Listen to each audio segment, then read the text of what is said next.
Hey there, folks. Joe DeAngelis here with another Samurai Jack Season 5 review. This is Season 5, Episode 2. We just got it last night, as of this recording, on Adult Swim. By the way, if you don't know, Samurai Jack is going to be on every week on Saturday nights on Adult Swim at 11 p.m. Eastern Standard Time. So, there's that. If you haven't seen the last episode, you should go on Adult Swim, try to find that.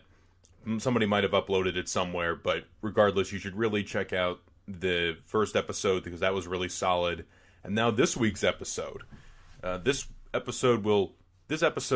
show will include spoilers from last night's Samurai Jack. So if you haven't seen last night's episode, go do that right now. If not, if you don't care about spoilers or you've already seen the episode, then you can continue from this point forward. So now, this is where I start with spoilers.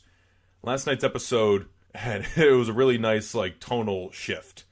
The first part of the episode, we got Aku. One of the big questions with this season was what they were going to do without Mako. Now, if you don't know who Mako is, he was the original voice actor for Aku for all 4 seasons of the original run of Samurai Jack.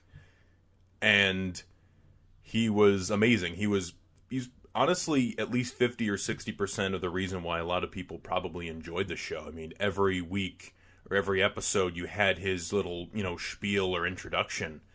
Now with this new Samurai Jack, it's introduced by Jack himself. But we don't have Mako with us anymore. He passed away, unfortunately. So we have a new Aku, and he sounds good. He sounds pretty good. But again, nostalgia and my love of Mako, it's not the same. But you have to understand the circumstances behind it. The opening scene was just really funny. It made me think of really just typical Aku humor.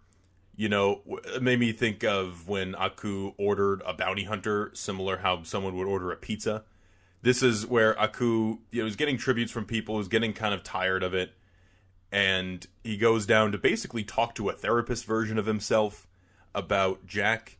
Now, it's been 50 years, and Jack hasn't aged, and he still hasn't given up yet. And it's a really, funny sequence. And the actor who plays Aku in this does a good job with the comedic timing and all that. It's a really funny, amusing sequence. It really made me think of old Samurai Jack episodes. Then, the other part of the episode is pretty intense. It's basically kind of a two-story about this white wolf who's attacking these giant tiger monsters. Basically, the white wolf obviously represents Jack, and then the tigers would have to represent Aku's daughters. So, it kind of sometimes cuts between them, but mostly it's focused on Jack, who, obviously he just defeated Scaramouche, the amusing, musically inclined bounty hunter from the previous episode. He stole Jack took his weapon, and now he's forced to face off against Aku's daughters. But before then, he faces off against a giant beetle. And apparently the scientists had said this was the most advanced form of the Aku beetle. But really, Jack took it down basically as easy as he did the other beetles. But that seems to just be a distraction because Aku's daughters attack. And, they're clipping off his armor, taking away his weapons. Everything that Jack is doing isn't working. And they seem to be, incredibly agile, fast, and strong. And they're pretty intimidating. So Jack finds a nearby temple and tries to hide and escape from them. So that's basically the whole episode is him trying to get away and survive against them. One thing I did forget to mention was that, before he goes to the temple, there's a sequence where he hides and he's basically talking to himself. And in that sequence, his self basically says, why don't you just kill yourself? He doesn't say that. He's cut off before he's able to say that, but you get the gist of what he's saying. He's like, how much longer can you take of this? Before, it's like the family was his visions of his family were criticizing him because he hadn't completed his mission. And now this time, he's talking to himself, and his inner conscious is saying, why are you doing this? Why are you doing this to yourself? You should just end this. So it kind of matches the Aku scene in a way, because Aku is essentially talking to himself and then Jack's talking to himself, but it's very tonally different, but in certain similar capacities. You know, there's about their fears, things about the other person they're still going. Jack's very tired. Aku's still afraid that Jack could kill him, but Aku doesn't know that Jack doesn't have the sword anymore. So there's that. And this episode, Jack kills one of Aku's daughters, or one of the daughters of Aku, and it's like a really nasty throat slit, especially for the animation style that they're using here, and it makes Jack realize this isn't another robot that Aku is sending after me. These are people. These are living things that are attacking me now, and it's proven much harder than he has with the other adversaries that Aku has thrown at him.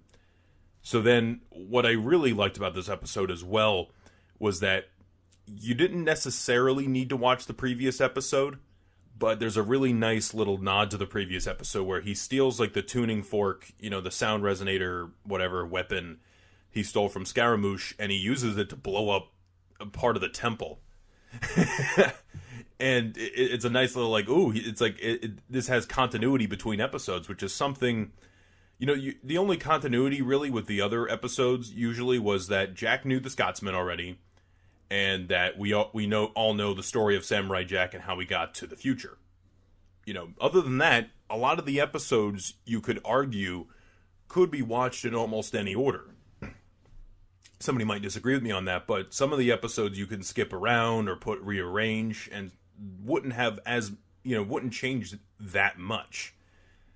So we see Jack, he's bleeding in the river, and it cuts off there, and we get to the wolf I was mentioning, and the wolf was able to defeat those tigers, but the wolf looks like it's dead. So obviously this is, the other episode I would say, had some intense moments, but I don't think it was totally above, and I don't think it totally went to the TV-14 violence route that this episode did. This episode is really bloody and pretty intense. The other thing I'd like to mention is, as a fan of Good, the Bad, and the Ugly, I love the reference they threw into that. It felt like they threw in a few notes from the Ecstasy of Gold sequence, and the scene where Jack is in one of those tombs, and the daughters of Aku, not sisters, are searching for Jack amongst those ruins.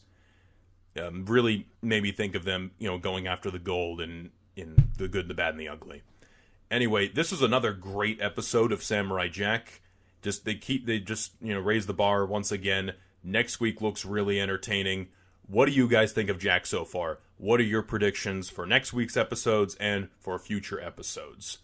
Any other, favorite characters you'd like to see return? Let me know in the comments, and I'll see you guys next week for Samurai Jack.